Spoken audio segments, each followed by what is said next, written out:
Un saludito para todos y bienvenidos a un nuevo video en el canal de YouTube de Fútbol 11. Esta vez, y como ya lo vieron en la miniatura, vamos a hablar de la valoración de esta doble fecha FIFA y los juegos de la selección nacional puntualmente, para saber cuál ha sido nuestro análisis general tras estos dos primeros encuentros de eliminatoria que nos dejan con 4 puntos de 6 posibles ganados.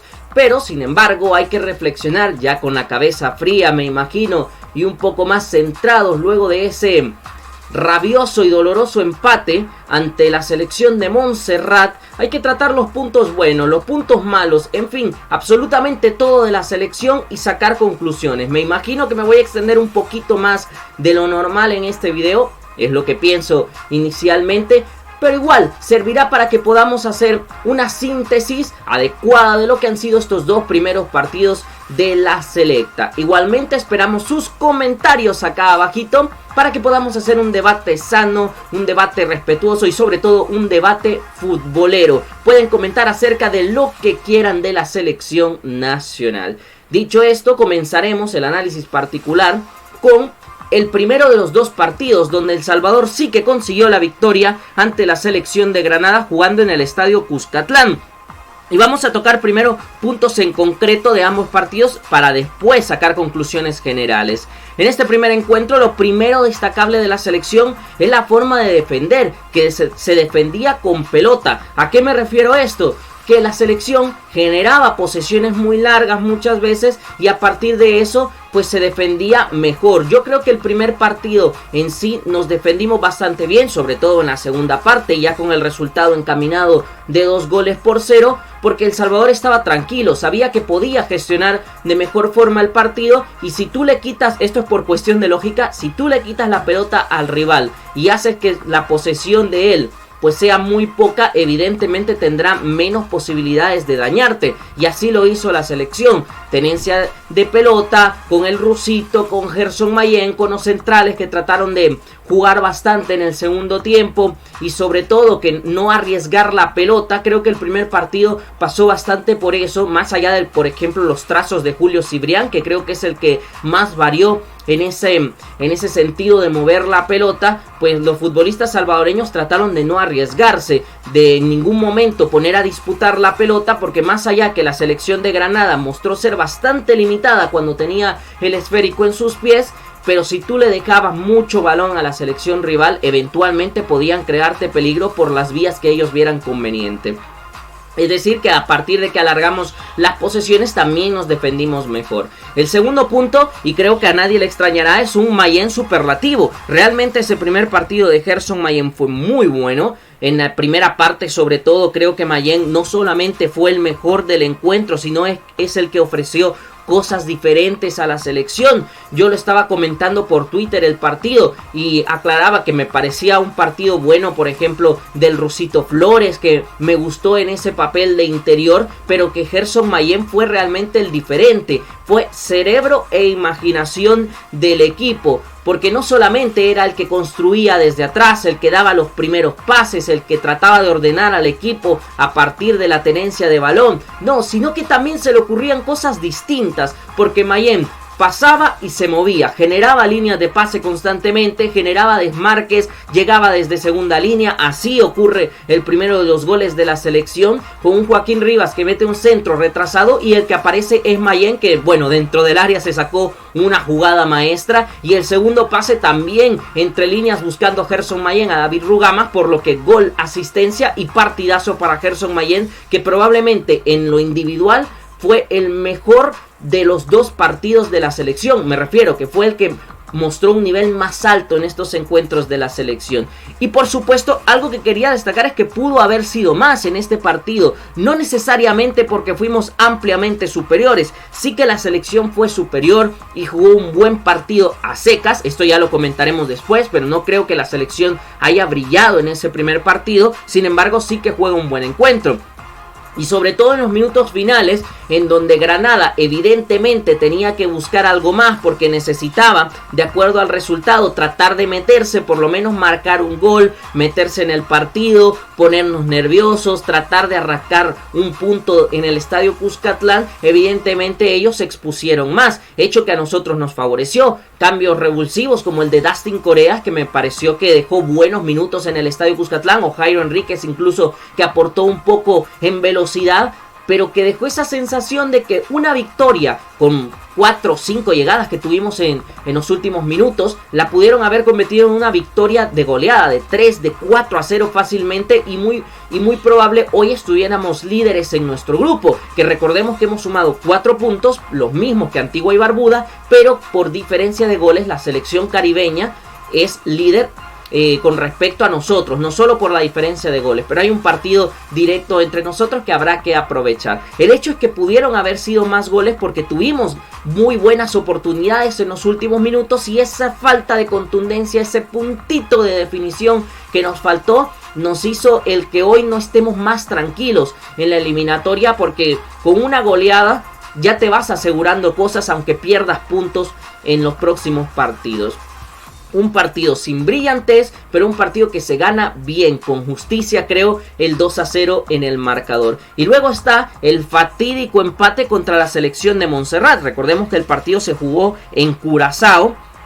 Y bueno, la selección empezó ganando con gol de David Antonio Rugamas en los primeros instantes, pero casi en los últimos suspiros, pues Montserrat nos igualó y pues bueno, nos deja con ese sabor agridulce en la boca. Los puntos de este partido, pues el gol tempranero y el control del partido. La primera parte tuvo un parecido pues muy contundente al del primer partido contra la selección de Granada, con la diferencia que esta vez nos ponemos arriba en el marcador muy temprano. Creo que ese gol le ayuda a la selección realmente a poder gestionar la primera parte de mejor manera, en donde sí creo que El Salvador jugó bastante mejor que su rival. Hubo pequeños tramos del partido en donde me pareció que el equipo combinó mejor incluso que en el primer encuentro ante Granada, y El Salvador, aunque generó poco en sí, pero sí que se sentía más peligroso, sí que se sentía que dominaba mejor la pelota, que hacía un mejor uso del balón cuando la tenía en los pies,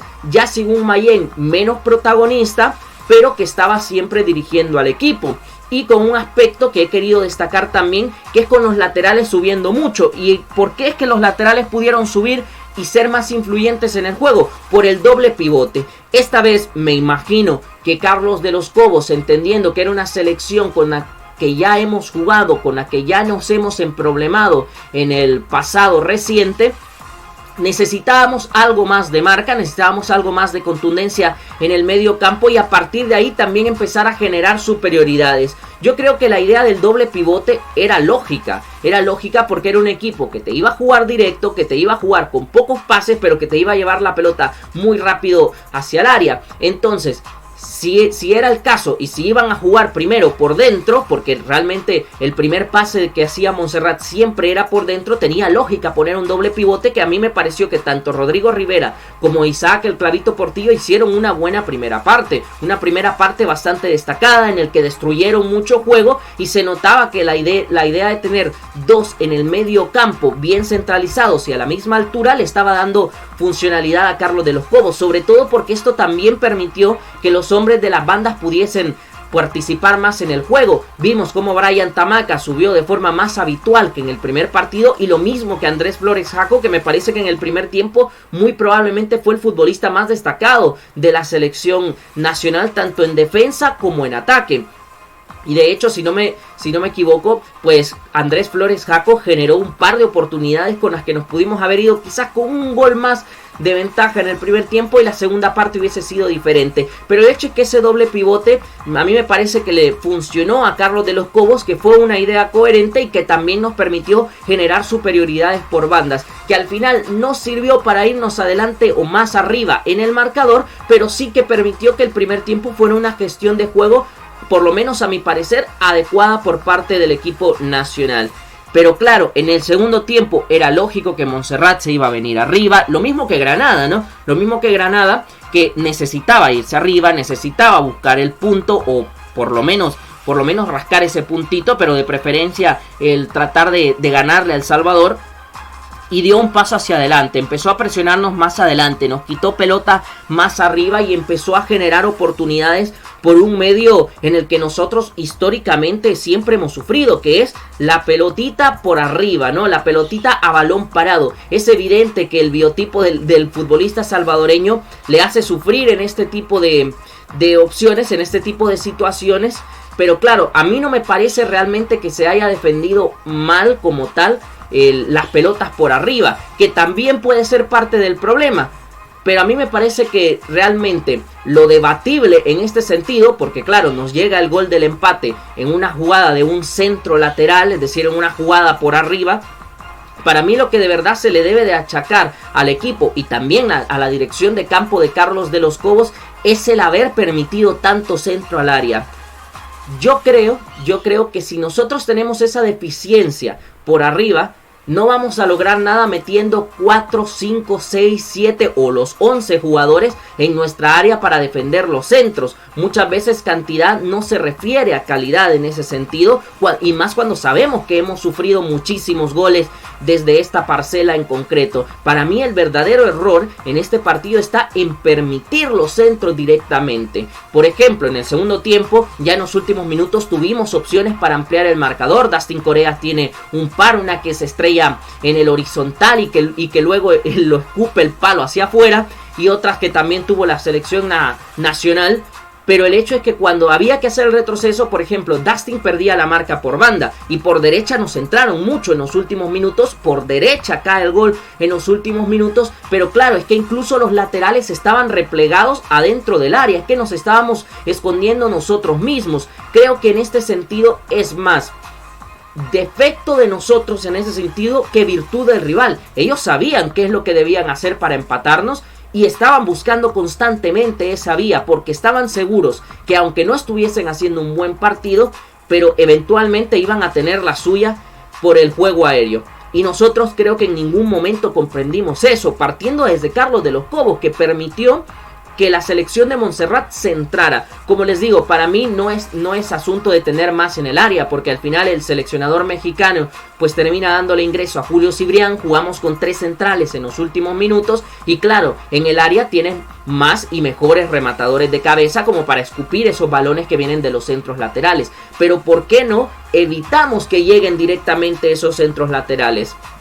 Porque de tanto que te van a centrar, en alguna te la van a pescar. Eso es lógica, de tanto que van a intentar. Por supuesto que se puede haber tenido un partido excelso por arriba y despejar todo. Pero directamente, si evitas que te lleguen los centros, ya te estás evitando, por ejemplo, 10, 12, 15 centros que defender. Y ya puedes incluso, a mí me parece, recuperar la pelota en zonas donde ellos están más descompuestos y generar contraataques adecuados para nosotros irnos arriba en el marcador. Pero el hecho, y me vuelvo a centrar, es que para mí el error fundamental fue el haber permitido tanto centro al área, que finalmente nos costó el empate en el marcador.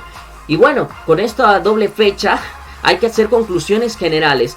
Y después de hacer las conclusiones generales también voy a dar un comentario acerca del seleccionador, porque sé que en este momento hay mucha euforia negativa para con Carlos de los Cobos y vamos a tratar de dar también nuestra opinión acerca del caso. Las conclusiones es que esta doble fecha FIFA fuimos un equipo conservador en los dos partidos. No hay que engañarnos, o sea, no hay que tampoco sentirnos el mejor equipo del mundo porque le ganamos 2-0 a Granada, ni tampoco hay que sentirnos como la peor escoria de CONCACAF por haber empatado contra Montserrat. Yo creo que hay que ser fríos para poder dar este análisis de forma congruente. Creo que la selección fue tan conservadora en el primer partido como en el segundo partido.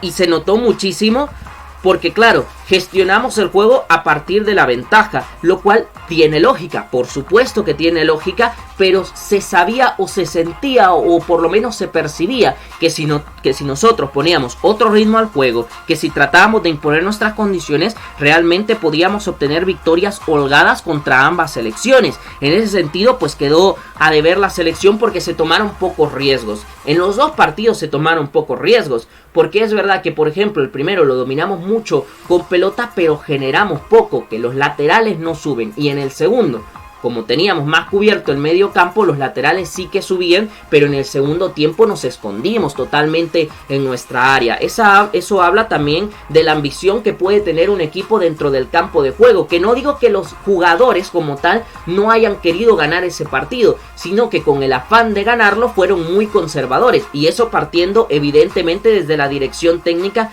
que es el que Carlos de los Cobos al final es el que da las indicaciones y el que va ordenando al equipo dependiendo de lo que él considere mejor en el partido, aunque personalmente sí considero que fuimos muy conservadores y también incluso en el primer juego.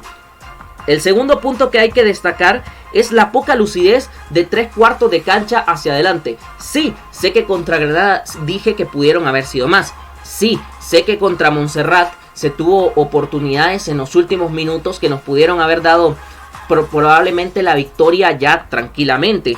Pero el hecho es que ni se hicieron los goles y en general no se creó mucho. Cuando se tuvo más la pelota, por ejemplo, si no era de los botines de Gerson Mayén, realmente aparecían pocas jugadas, ¿no? Porque había pocos jugadores salvadoreños en un estado lúcido. Y eso también tiene que ver en parte con la inactividad de algunos, en parte con que la selección estaba generando o tratando de generar automatismos nuevos, porque ya sabemos que la columna vertebral estaba desintegrada y eso te hace que la idea se te modifique, que los perfiles de los jugadores sean distintos, que las conexiones también sean diferentes y hay que tratar de armar otras cosas en el campo, ¿no?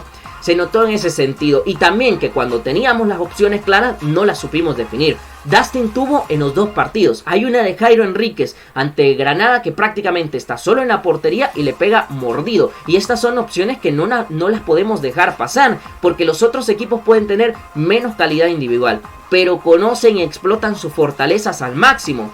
A correr, a jugarla por arriba y hacer un juego directo, que saben que a una selección técnica como nosotros, que está acostumbrado a tener el balón a ras de piso, nos termina afectando mucho. Esa poca lucidez en 3/4 de cancha, tanto para dar el último pase como para generar los goles que nos dieran la tranquilidad, nos terminaron pasando factura, más evidentemente en el segundo partido.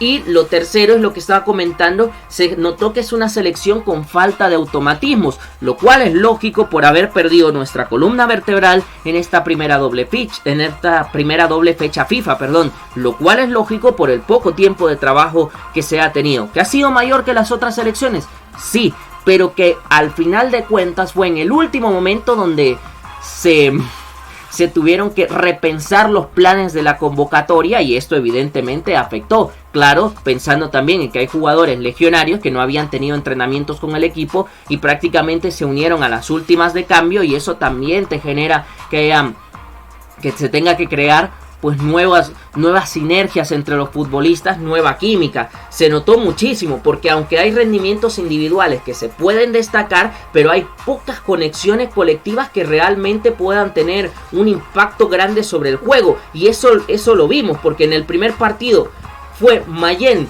con el ruso Flores y poco más, y en el segundo partido quizás es Tony Rugamas el que llevaba la batuta dentro del primer tiempo, y sí que hubo más combinaciones, pero que al final fueron poco efectivas porque en el marcador no se hicieron sentir, y tampoco en el campo de juego dejamos sensaciones de ser tan peligrosos. Sí de crear más, pero no de que fuese tan constante en ese sentido. Esas son las valoraciones que podemos dar a la selección nacional en esta primera doble fecha FIFA, que se me le lengua la traba. Bueno, y ahora hablando del seleccionador nacional, yo entiendo y me parece un debate lícito que se comente mucho en las redes sociales, sobre todo en Twitter, que yo estoy muy acostumbrado a seguir Twitter, que se comente en que quizás es momento de que Carlos de los Cobos dé un paso al costado, o que hay que buscar un nuevo seleccionador, que se le dé oportunidad a Hugo Pérez, que estuvo en la sub-23. Yo creo que es un debate lícito, totalmente. Ahora, no me voy a posicionar en si hay que sacarlo o no hay que sacarlo. Esa decisión la tienen que tomar a quienes les corresponde. Pero sí que estoy muy de acuerdo en que es un debate lícito, y si quieren comentarlo por acá en la cajita del chat, en la cajita de los comentarios, completamente de acuerdo, y lo vamos a platicar por ahí. Pero en lo que sí no estoy de acuerdo es en que Carlos de los Cobos le haya hecho o le esté haciendo daño a nuestro fútbol. Porque, como lo dije hace un momento, ni hay que creernos lo mejor cuando ganamos, ni hay que sentirnos lo peor cuando no se logra el triunfo.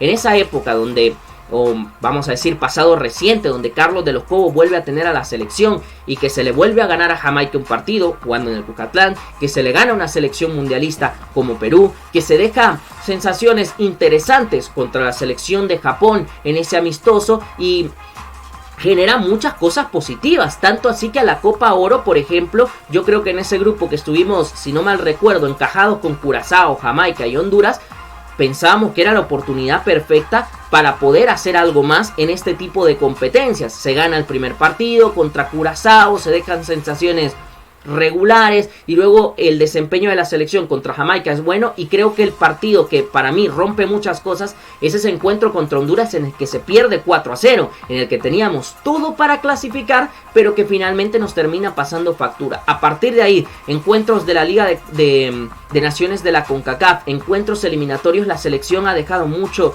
a deber. En ese sentido estoy de acuerdo, que creo que el proceso de Carlos de los Cobos se ha ido estancando y bajando varias gradas de las que hemos tenido, pero no estoy de acuerdo en que Carlos de los Cobos le esté haciendo daño a nuestro fútbol, porque en ese momento lo estábamos exaltando muchísimo y pensábamos que era el indicado para dar el siguiente paso en la selección, y ahora que ya pasaron que año y medio o 2 años respecto a eso, estamos diciendo que le está haciendo daño a nuestra selección. Por supuesto en que coincido en que el proceso puede estar roto, no exactamente por los resultados, sino por la interna que hay en la selección. Pero no creo que sea Carlos de los Cobos pues un tipo que le esté afectando tanto a nuestra selección, a nuestra selecta.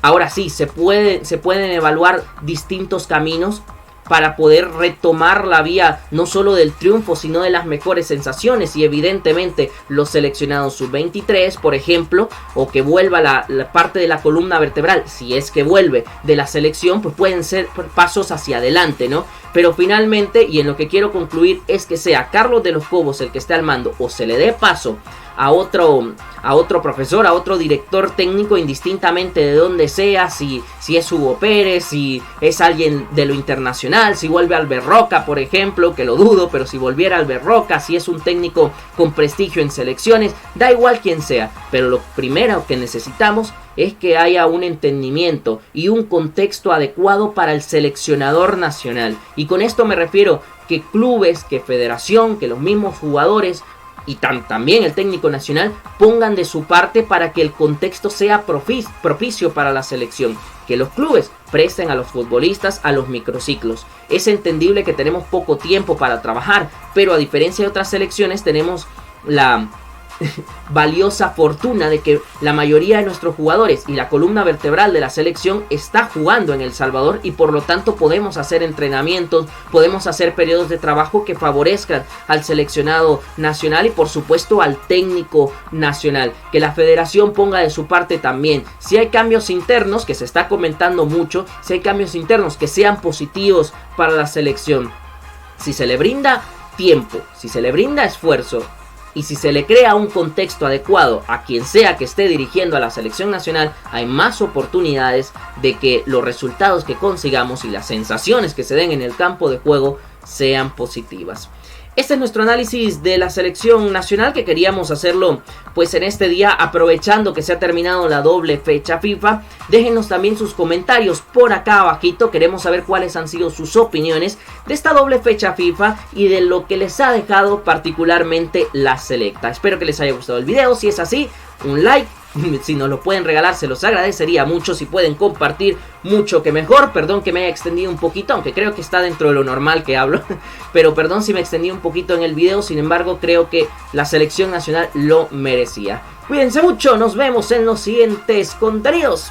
Chau, chau.